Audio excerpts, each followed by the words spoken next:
Gas stove కొలరెక్టాల్ సమస్యలకు ఇంకా భయం వద్దు. మన హైదరాబాద్ లోనే వరల్డ్ క్లాస్ ట్రీట్మెంట్. అతిథిలా రండి, కుటుంబ సభ్యుడిలా వెళ్ళండి.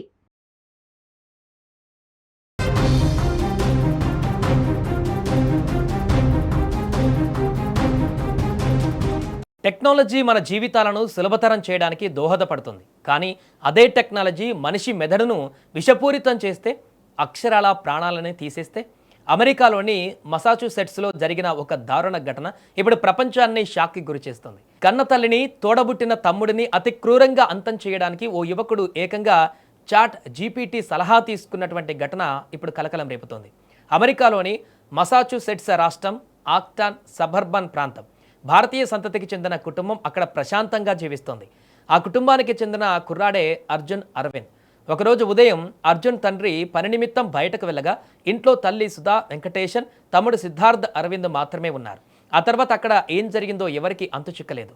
క్షణాల వ్యవధిలో ఆ ఇల్లు రక్తసిక్తమైంది. కన్న తల్లినని కూడా చూడకుండా, తన తమ్ముడని కనికరం లేకుండా అర్జున్ వారిద్దరిని అతి దారుణంగా హతమార్చాడు.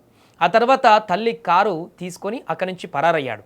అదే రోజు సాయంత్రం తమ్ముడు సిద్ధార్థకు ట్యూషన్ చెప్పడానికి ఒక టీచర్ ఇంటికి వచ్చింది. ఇల్లు లాక్ చేసి ఉండడంతో ఆమె తండ్రికి ఫోన్ చేసింది.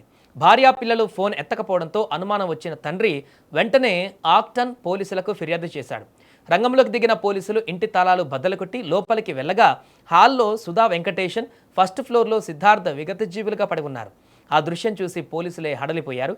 రాత్రంతా గాలించిన పోలీసులు మరుసటి రోజు తెల్లవారుజామున వేలాండ్ ప్రాంతంలో పార్కు చేసిన కారులో ఉన్న అర్జున్ను అదుపులోకి తీసుకున్నారు.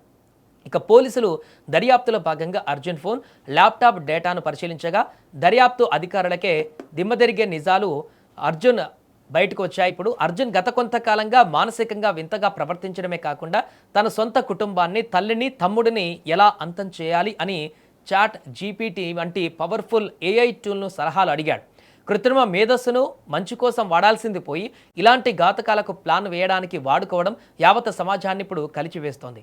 ప్రస్తుతం నిందితుడు అర్జున్ పైన 2 హత్య కేసులు నమోదు చేసి లోవేల్ జువైనల్ కోర్టులో హాజరుపరిచేందుకు పోలీసులు సన్నాహాలు చేస్తున్నారు.